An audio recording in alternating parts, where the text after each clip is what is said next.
नमस्कार दोस्तों, हिंदी फिर से लेके आया हूँ। हिंदी सब्जेक्ट का हर एक टॉपिक में लेके आना चाहता हूँ आप लोगों के सामने, क्योंकि एक सब्जेक्ट पहले कम से कम तैयार हो। हिंदी के सभी टॉपिक को टच करूँगा। अब मॉक टेस्ट के कुछ क्वेश्चन हैं। तो पहला क्वेश्चन क्या है, ये रिक्त स्थानों को भरना है। तो पहला क्वेश्चन क्या कह रहा है, कुछ लोग आस्तिक होते हैं और कुछ लोग डैश, कुछ लोग क्या होते हैं। पहला ऑप्शन है स्वाभाविक, दूसरा ऑप्शन है वास्तविक, तीसरा ऑप्शन है नास्तिक और डी ऑप्शन है स्वास्तिक। तो कुछ लोग आस्तिक होते हैं और कुछ लोग नास्तिक। ऑप्शन सी सही होगा। कौन सा ऑप्शन सही होगा? ऑप्शन सी सही होगा। चलिए आ जाते हैं जल्दी से दूसरे क्वेश्चन पे। दूसरा क्वेश्चन क्या कह रहा है? दूसरा क्वेश्चन कह रहा है गुरुजनों की डैश नहीं करनी चाहिए। गुरुजनों की क्या नहीं करनी चाहिए? पहला ऑप्शन प्रतीक्षा, दूसरा ऑप्शन समीक्षा, तीसरा ऑप्शन अपेक्षा और चौथा ऑप्शन है उपेक्षा। गुरुजनों की उपेक्षा नहीं करनी चाहिए। डी ऑप्शन सही है। कौन सा ऑप्शन सही है? डी। गुरुजनों की कभी उपेक्षा नहीं करनी चाहिए हमें। तो अब तीसरे क्वेश्चन पे आते हैं हम लोग।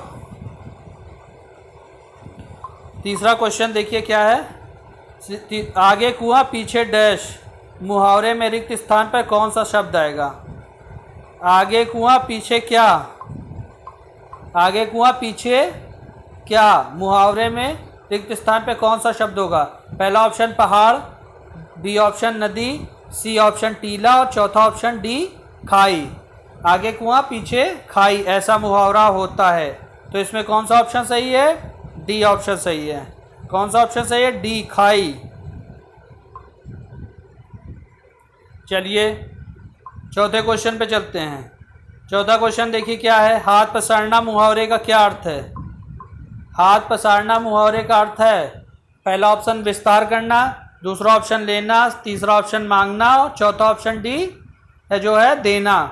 तो क्या होता है हाथ पसारना? मतलब आप किसी के आगे हाथ फैला रहे हैं तो उसका क्या मतलब होता है? मांगना। सीधी सी बात है, मांगना। क्या होता है हाथ पसारने का अर्थ? मांगना। चलिए अब पांचवें क्वेश्चन पे हम लोग आते हैं। पांचवा क्वेश्चन देखिए क्या है,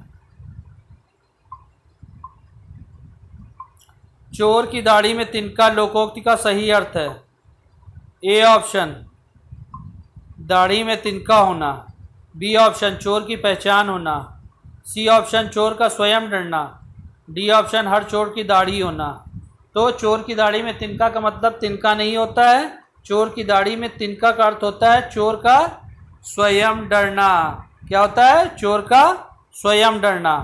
पांचवा क्वेश्चन यहीं पे ख़त्म होता है और अब आते हैं हम लोग छठे क्वेश्चन पे। छठा क्वेश्चन क्या है, निम्नलिखित प्रश्नों में से छठा क्वेश्चन और कुछ इसके आगे के क्वेश्चन इस प्रकार के हैं। तो इसमें एक ये दिया हुआ है, निम्नलिखित प्रश्नों में शब्दों के चार चार समूह, प्रत्येक में शब्द का एक पर्याय नहीं है। क्या नहीं है? पर्याय नहीं है, उसका चयन करना है। तो छठा क्वेश्चन क्या है, तारा। तारा का कौन सा पर्याय नहीं है? पहला ऑप्शन अम्ब, बी ऑप्शन नखत, सी ऑप्शन नक्षत्र और डी ऑप्शन तारक। तो हम लोग ये जानते हैं नखत, नक्षत्र, तारक सब तारा के ही नाम हैं। लेकिन जो अम्ब, जो पहला ऑप्शन अम्ब दिया हुआ है, तो अम्ब किसका पर्यायवाची है? जल का। तो अम्ब किसका पर्यायवाची है? जल का। तो इसीलिए तारा का पर्याय नहीं होगा। चलिए अब सातवां क्वेश्चन भी इसी प्रकार, सातवें क्वेश्चन पे हम लोग चलते हैं। सातवां क्वेश्चन क्या कह रहा है? सातवां क्वेश्चन है बेटा का पर्यायवाची नहीं है। बेटा का पर्यायवाची क्या नहीं? सुत। ए ऑप्शन सुत, बी ऑप्शन पुत्र, सी ऑप्शन आत्मज और डी ऑप्शन अग्रज। सुत, पुत्र और आत्मज ये तीनों बेटा के पर्यायवाची हैं। मगर अग्रज, अग्रज का मतलब क्या होता है? अग्रज का मतलब होता है बड़ा भाई।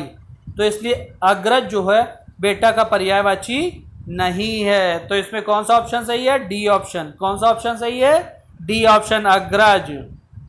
अब चलिए एट्थ क्वेश्चन की तरफ बढ़ते हैं। एट्थ क्वेश्चन, एट्थ क्वेश्चन क्या है, मनुष्य का पर्यायवाची नहीं है। मनुष्य का पर्यायवाची नहीं है। पहला ऑप्शन है नर, दूसरा ऑप्शन है मानव, तीसरा ऑप्शन है मनुज और डी ऑप्शन है महीपाल। तो नर, मानव, मनुज ये तीनों मनुष्य के पर्यायवाची हैं। महीपाल मतलब राजा, जो महीपाल है डी ऑप्शन वो सही होगा, ये मनुष्य का पर्यायवाची नहीं है। आप चलिए 9वें क्वेश्चन पे चलते हैं। 9वां क्वेश्चन क्या है? मनुज का विलोम क्या होगा? 9वां क्वेश्चन क्या है? मनुज का विलोम क्या होगा? पहला ऑप्शन अनुज, बी ऑप्शन अंबुज, सी ऑप्शन आत्मज और डी ऑप्शन धनुज। मनुज का विलोम क्या होगा इसमें से? अनुज, अंबुज, आत्मज ये कुछ नहीं होगा मनुज का विलोम। मनुज का विलोम होगा धनुज। डी ऑप्शन सही है। क्या होगा? धनुज। ठीक है। अब 10वें क्वेश्चन पे चलिए। आज हमने ये टॉपिक बहुत जल्दी ख़त्म किया है और आज ज़्यादा बात नहीं हो पाई हम लोगों की, क्योंकि यह टॉपिक ही ऐसा था, इस पर कोई बहुत ज़्यादा कुछ समझाने वाला नहीं था। ठीक है। तो अब 10वां और लास्ट क्वेश्चन क्या है? वियोग। वियोग का विलोम शब्द है। वियोग का विलोम शब्द क्या होता है? वियोग का मतलब अलग हो जाना। तो ए विरा ऑप्शन, बी ऑप्शन है अयोग, सी ऑप्शन है संयोग और डी ऑप्शन है योगहीन। तो इसमें वियोग मतलब अलग होना और मिलना मतलब संयोग। तो इसका कौन सा ऑप्शन सही होगा? सी ऑप्शन सही होगा। कौन सा ऑप्शन सही होगा? सी ऑप्शन, संयोग। तो दोस्तों अब आज यहीं 10 क्वेश्चन का ये टॉपिक ख़त्म होता है। इसमें विलोम शब्द, खाली स्थान भरो, मुहावरे ये तीनों चीज़ें आई हैं। ये तीनों के थोड़े थोड़े क्वेश्चन हमने किए हैं। अब अगली बार एक नया वीडियो, नया टॉपिक लेके आ सकते हैं, या यही टॉपिक में और क्वेश्चन कैसे क्या होते हैं वो भी लेके आ सकते हैं। अब आगे के लिए टाटा बाय बाय। अब अगला टॉपिक लेके मैं आपके सामने फिर हाजिर होऊंगा। नमस्कार, गुड बाय। सभी दोस्तों को राम राम।